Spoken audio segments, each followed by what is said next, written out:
So hello and welcome back to the second episode of the Stevens Forward podcast. If you haven't listened to the first, I'd highly recommend it, although I'm a bit biased in saying that. Have a listen to that one, and if you can come back into this one, it doesn't really follow on from it, but it's well worth listening to the first one as well. So thank you very much if you have listened to the first episode and now you're coming on to the second. So we've got a few different topics to talk about today. We can talk about why nothing drives like an S-Class. We're going to talk about the end of the A-Class, and then we're also going to be finishing off a little bit of a light-hearted story about the day the Stig spoke. So what have I been up to since the last time I spoke to you? Well, I'm not really doing that much with my own cars at the moment. They're not really going out that much at the moment. If I get the odd sort of dry day, I'll try and get out there, but whenever it is dry and sunny, I generally am busy. I'm doing other stuff at the moment. A really busy couple of weeks ago. Last week a little bit quieter, but that's all right. I like to keep myself nice and busy. So yeah, not too much to report on this one. So let's get into the podcast then. So we're going to start with a question that I get asked occasionally. And that question is, what is the best car I've ever driven? Now, to put this into context, I've worked at a Mercedes dealer, I've worked at a Porsche dealer. So obviously I've driven quite a few different types of cars and quite a wide range of cars. I've owned cars that I've bought for £446, the Mini Cooper, and I've driven cars that were worth £250,000. Now, I'm not doing this to sort of brag about it at all. I've been very lucky to be able to drive such a big, wide range of cars, but it does mean that I do get asked the question occasionally, what's the best car I've ever driven? And that is a very easy question. Obviously my own cars, but we won't talk about that because I'm very biased about my own cars. I love them for my own reason. But what's my favourite car I've ever driven that isn't my own car? That, again, is an easy question. That would have to be the Mercedes S-Class. So the model I'm referring to is the current shape S-Class, mint account 2020, I believe. And I have driven the previous shape one. Don't get on the previous shape one is still a very, very good car. But obviously this being the current shape one being the newer generation. It's got a little bit more newer stuff in it. It's obviously the styling looks very nice in it. So anyway, yes, so it's the current shape S-Class is my favourite car I've ever driven. And I've even come up with a little bit of a phrase for this. And that's nothing drives like an S-Class. And that's my little phrase I put. And on my Instagram story, if Mercedes ever share an image of an S-Class, I generally post that and just put the caption at the top, nothing drives like a ... and a picture of an S-Class below. So why does the S-Class deserve the title of being my favourite car I've ever driven? It's just the way it does everything so effortlessly. It's an effortless car. It's quite hard to describe without actually driving one. So I'm going to try and do my absolute best. It's the way it makes you feel. It makes you feel like you're driving one of the very best cars. A car that's at the peak of technology, peak of comfort, peak of luxury. Even a bit of sportiness thrown in as well for good measure. Obviously you can buy the AMG models. The one that I used to spend a lot of time in was the demonstrator that we had at Mercedes I worked at, and that was an S500, so the 3 litre petrol unit, 6 litre petrol unit, I should say. So again, nice sort of middle of the range car.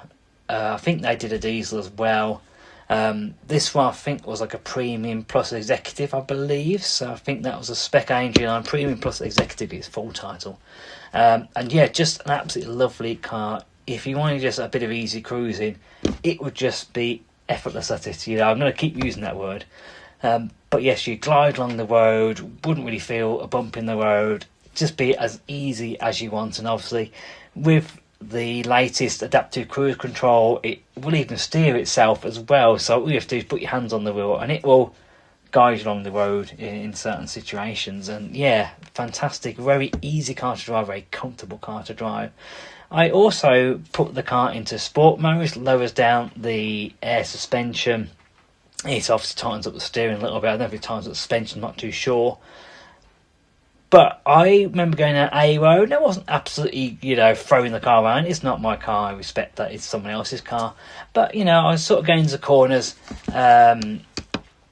Relative, I'm going to word this, with a little bit of gusto. And I was quite surprised in sport mode how well the S-Class actually handled for what is probably over 2 ton.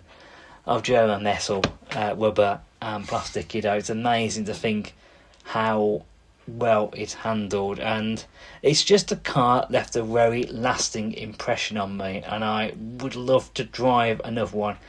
Obviously, for all this luxury, you do pay quite a high price. I think the one we had was listed at about 120 odd thousand, 127. I think it was listed this price now.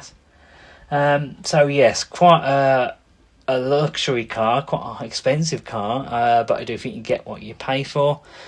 Also, air-conditioned seats, how good are they? If you've ever experienced them, you will know that they are good. It's the opposite of heating, basically, aren't they? But a nice, hot, sunny day, nothing better than putting your air-conditioned, ventilated seat on. It's just fantastic.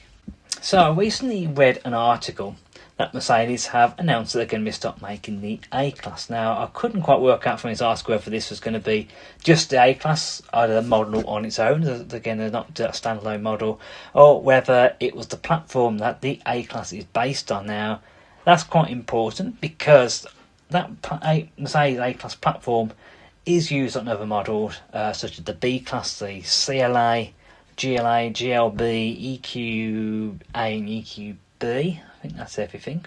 Did I say B-Class? Possibly? I can't remember now. Anyway, it's a whole range of cars that Mercedes offer, those sort of entry-level cars as such. And this is why it's important. That's, for me, working at a Mercedes and seeing how people come in, and particularly younger people, they'll come in and buy an A-Class. Then they will go up and they'll buy a C-Class, and they'll go up the range, or come and buy something like a GLA and then go on to a GLC. They'll be buying these cars as their first Mercedes, and they'll use them as a bit of a stepping stone almost. They'll have an A-Class at first, then they'll step up to, a C-Class, then they'll step up to a GLC or something like that. It's that sort of entry-level model for them.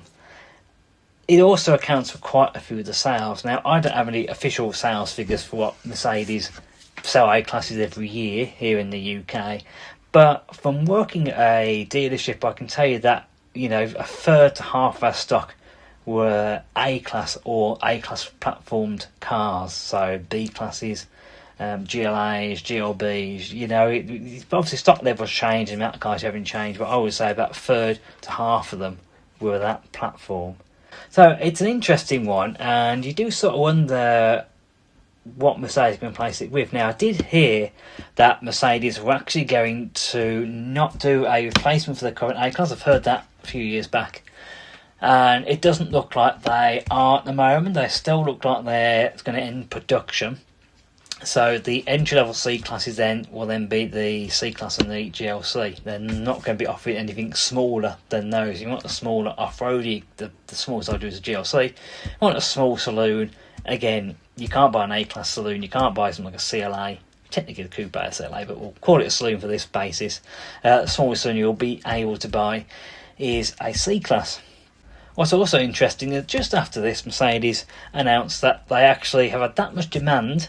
They've got enough demand for A-Classes to keep them going in production until 2028, which is absolutely amazing, really. Considering that shape A-Class will be getting off for nearly 10 years old. I think it came out, was it 2018, early 2019, I think it came out. I'm trying to think when I've seen. So I think I've seen some of the current shape ones like a 68 plate, so I'll say January 2019. So it's obviously, still be going strong even in 2028 will be really good. So I guess we're going to have to see what happens to that front, whether Mercedes will go on and do another A-Class. It's interesting because, Mercedes spent a lot of time building up the smaller models and doing those niche models. If you look at sort of the 90s when they expanded, I might do a podcast chat about this actually, when the sort of expansion during the 90s. You think of it, really goes actually back to the 80s when they were doing things like the 190, which is the original sort of C-Class. They then, in the 90s, did the M-Class, which is the first their 4x4s. Obviously, bar the G-Wagon. But first, the sort of more mainstream 4x4 developed for the domestic market. Then, obviously, cars like the A-Class that came out, their first hatchback, which is obviously now in its fourth generation.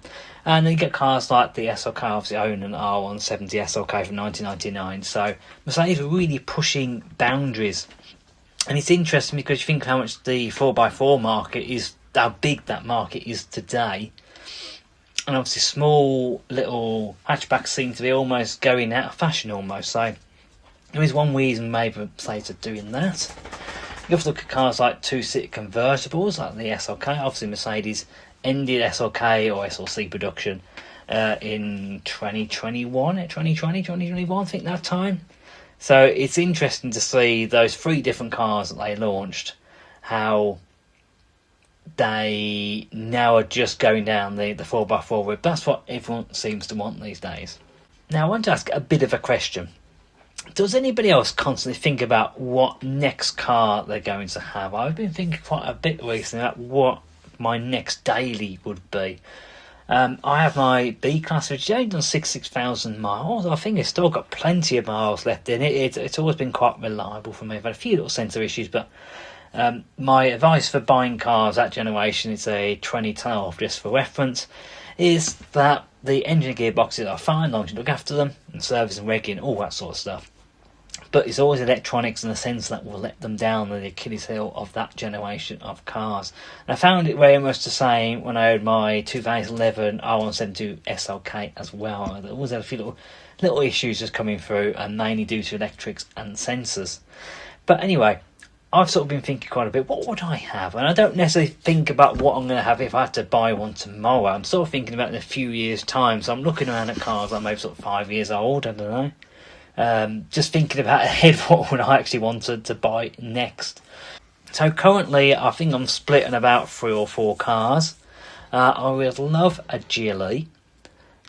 What a fantastic car. The GLE is one of my absolute favourite cars, bar the S-Class, obviously.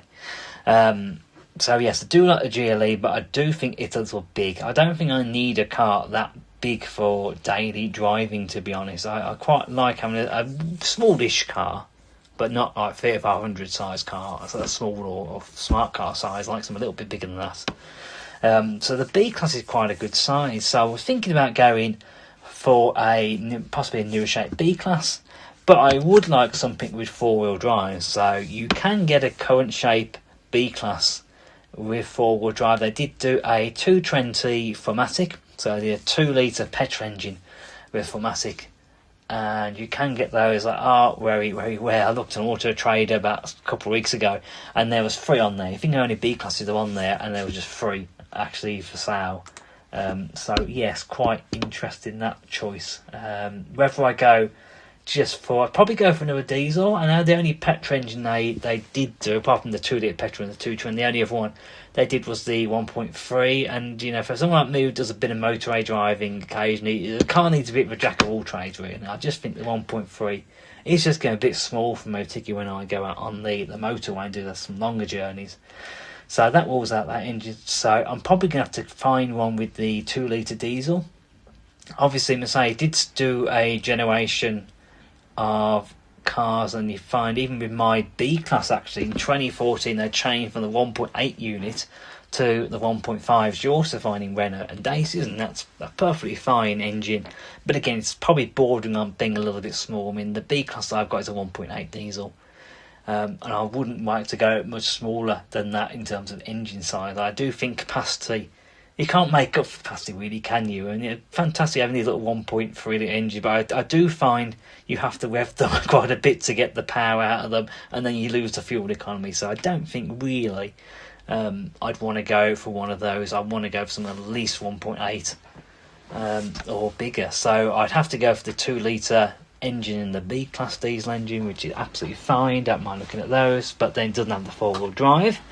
I also parked my B-Class in front of the barn, and it's just got a big enough gap so you can actually still drive past the front of the car. So it's quite convenient on the B-Class and buying this, but I would like something with 4-wheel drive. Next choice then would be something like a GLC. I do like the GLC, and I've even got the white spec. I'd love a Hyacinth red one, this I know Hyacinth red. Probably a 300D 4MATIC AMG 9 Premium Plus. So not that I've thought much about this, and a lot of the cars I've sort of thought about, not about the spec I'd want, and what engine and what gearbox and all that. I'd sort of have gone through it in my own head. Problem with the GLCs, they are the most popular Mercedes model. So currently they are anyway. So they do generally keep their value, which is good if you're selling the car. It's good if you buy one, that they're going to keep their values. But obviously, if you are buying one, obviously you're paying a little more of a premium. So that's just slightly put me off a bit. But I do think the GLCs are quite a nice size car as well. I quite like a little bit higher seating position, but it's not too big. It's not too small. I think the GLA is going to be too small for me. But I do think the GLC is quite a nice size. I thought about a GLB. Possibly. I'll have to have a look around them at the time. Again, I'd have to get the right engine. Probably go for the 220D Formatic as opposed to the petrol. I mean, the petrol in this country, I don't actually do the Formatic in the petrol. So you have to go up to the 2-litre diesel so you can get a Formatic model. The only other car I thought about was something like an E-Class Estate. Again, I've kind of looked long and hard at those, and I've sort of come up with again, my spec car, I'd really like a 400D, so I'll go for a 600, something completely different. So 400D Formatic AMG line Premium Plus Night Edition. That's a bit of a mouthful there, isn't it? Probably like a nice grey or black or a Cadmium blue, something like that, quite a dark colour. Yeah, so I'd probably like something along those lines. So there's about 3 or 4 cars that I quite like. So each of them has the sort of pros and cons. But yes, it's a nice problem to have because it's one that I can sort of just sit on and watch the value of cars for many years. I mean, I do probably about 10,000 miles a year in my B-Class, so I'm sort of hoping to get it to 100,000. And even that will take just over 3 years to get there at the weight that I use the car. So it's not really an urgent problem. It's just like occasionally I like to look at Auto Trader and just sort of look at it and think, I wonder what I could buy. Maybe in a few years' time. But anyway, does anybody else do that, whether you do it daily or whether you do whatever car you own? Even though you might be perfectly happy with the car you got at the moment, it's always nice to think about that next step or possibly buying an additional car. I'm at 3 cars at the moment. I do not want any more. My head keeps saying that you do not need any more cars. You've got enough trouble with taking the SL, costing me absolute loads of money, which I love it. But yes, I know there's more work still to be done on the SL, and I'm already at that point. You might well have seen a video coming out. I think it came out last week, actually. It's all time when you're trying to think ahead what's coming out and what has come out. About how much my SL's cost. I'm not too bad over what the value is, but yes, it is a little bit of a worry. I'm trying to rein in the spending on that car a little bit at the moment, and I'm trying to get it through a couple of years and then maybe spend a little bit more money on it. So yes, I don't need another car, but also part of my heart will look around and then go, oh, actually if this car cover was a quite good value for money. I'm sort of slightly obsessed with Mini Cooper S's and R53 Mini Cooper S at the moment. I own that R50 Mini Cooper from 2004, and I really like that car, and only for about a month or 6 weeks or so. But I just felt it needed a little more power. It was I think it was chili red, I think they call it. It was like the bright red colour, and the lacquer had gone on that, so it was going to need pretty much a full respray, that car, which was going to cost easily a couple of grand. The car's probably only worth £1,500 to £2,000, looking at the sort of, it was about 97,000 miles. It wasn't like a low mileage car. But I absolutely fell in love with that car. I was really sad to go, and I ended up sending it to a friend, and he had it for about 6 months, really enjoyed it, but he had another opportunity to buy another car that he really wanted, and he just wanted to go and scratch that itch, and he had to sell the Mini, the one car he couldn't keep because he only has that amount of space, plus also wanted the money out of it. And he even offered it me back, and he even offered me the car back for less than he paid. Yeah, less than he paid for me, like less than that. And he's a really good friend, and that's very kind of him to do that. But I just couldn't justify in my own head even buying it back for a little bit less than what he paid me for it. So I just thought, well, I'm going to have to put probably 1,500 quid to £2,000 and paintwork alone. It doesn't make sense. It's not quite powerful enough for me. I sort of live in the countryside, and we do have quite a lot of hills around here, and I did find the Mini did struggle a little bit up the hills. So yes, I just had to pass on that, and I do almost regret it, but then I had to sort of think with a sensible head. And I've been very sensible with cars recently, like selling my other SLK, that probably need again another grand's worth of work doing to all bits and pieces, sewing that up, and then eventually sold that. And in my head I was thinking about doing about a grand's worth of work. I've been quite sensible recently with cars. I also sold my R172 SLK probably 18 months ago now. And I had to be very sensible with that, because that again was going to say need a tiny bit of work, a few bits and pieces. Probably going to be looking at spending probably £1,000 on those few bits and pieces. Need a little bit of paint here and there, bits and pieces sorting out. And the car is an appreciation asset. It's not like the SLK, where again it's sort of the value is going to stay the same. It will probably well be worth £2,500 for a while. I don't see it losing any more money than that. The SL, again, I think the SL is probably going to appreciate value over time, steadily wising up. So that R172 SLK, I thought it's appreciation asset. I need to put money into it. It's probably best that we actually get some money back out of it, and I can always put that towards other stuff, which is what I did. So I'm having to be very sensible at the moment. I'm not looking over to trade on eBay at R53s. I do have a look down at Leominster car auctions, where we bought the Figaro from and I bought my Alpha from ages ago. And see what they're doing and what cars they have down there. See if there might be an R53 Cupras down there. I might want to put a cheeky bid. Some people go for Nando's in this country. In the UK we have a chain called Nando's, and it's just a chicken and chips basically what they do. Have been to one, wasn't overly impressed to be honest. Sorry Nando's, they're definitely not getting Nando's sponsorship now, am I?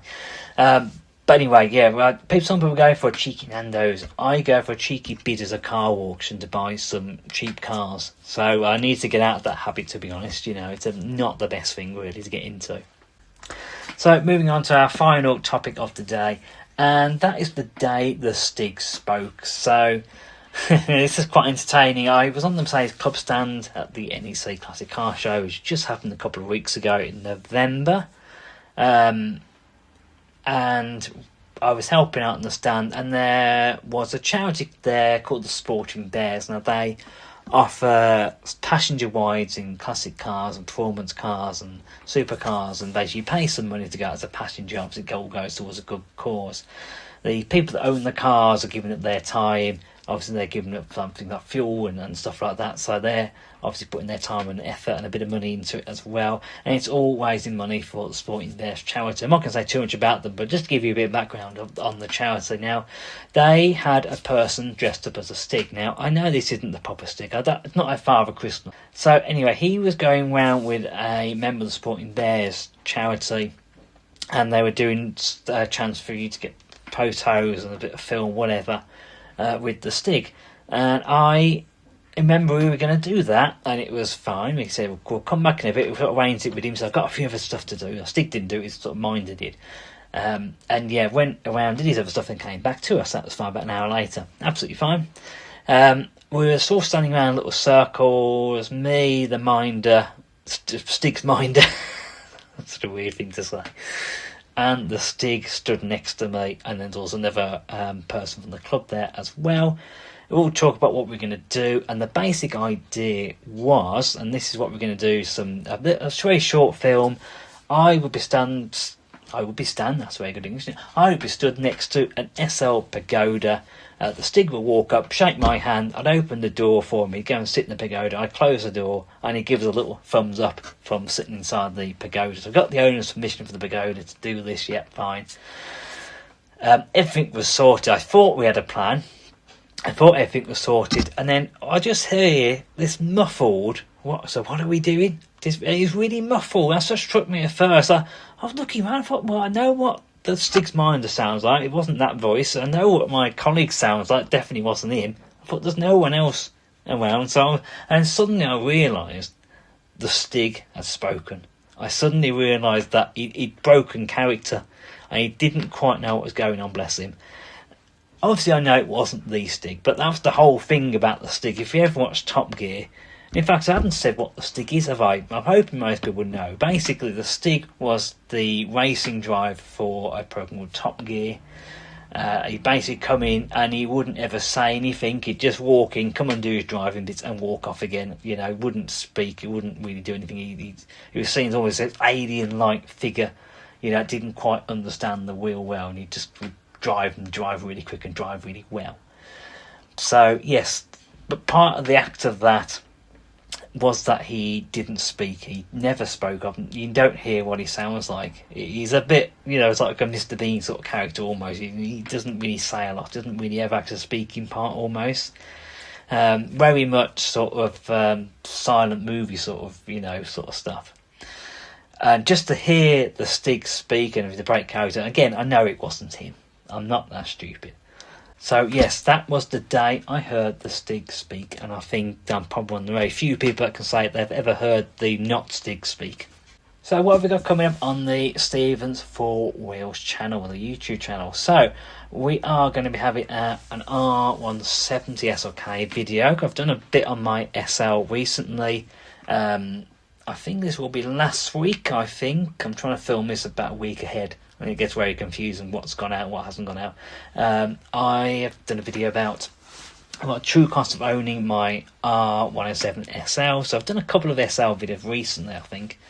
So I want to go and do an SLK video. There's also going to be my partner has a W204 C-Class of 2 Trenny CDI, which is just done 100,000 miles in. So it's going to be a sort of 100,000 mile sort of review update video.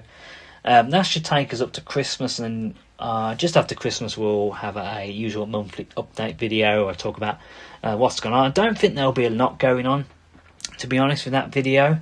A lot of updates in that video, to be honest, with what I've been doing, because obviously it's winter and I don't use my cars during winter.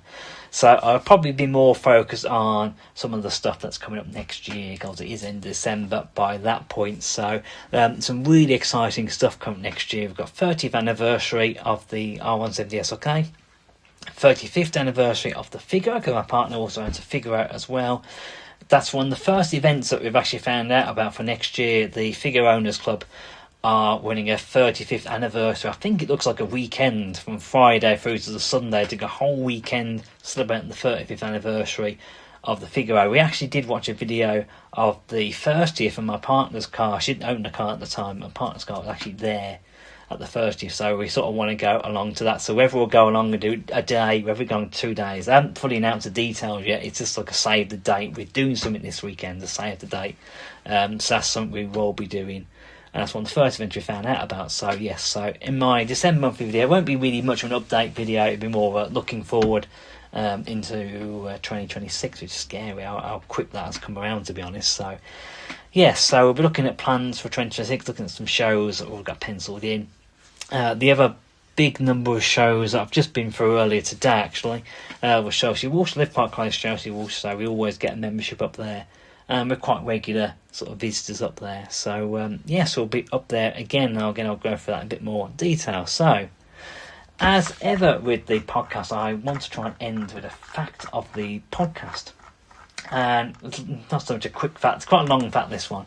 And that is actually Brabus did their own version of the R170 SLK. It was the SLK 65. Now Brabus haven't produced production numbers. They don't actually tell you how many cars have been produced. They haven't released for this SLK anyway, but apparently only 5 have been made.